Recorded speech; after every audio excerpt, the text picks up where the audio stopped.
Hi, my name is David Fleming from Disciples Ignited, a ministry that's focused on Jesus, advancing his kingdom, and preparing his disciples.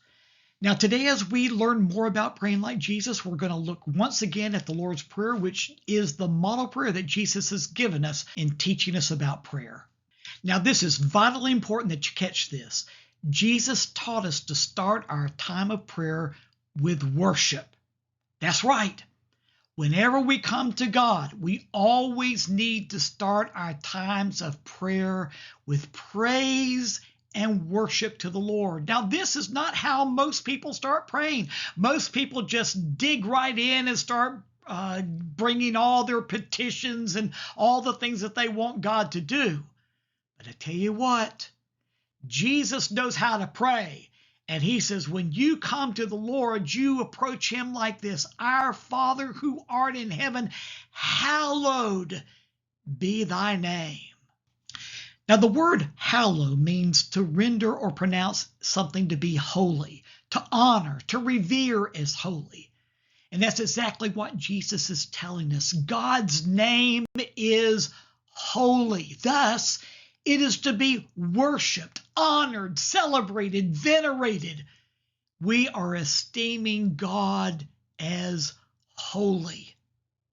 Now, you know, most people speak God's name in jest or in cursing, but not Jesus. Absolutely not. Jesus is teaching us to venerate God's name as holy and to be looked upon as a name that is to be held in honor and worship.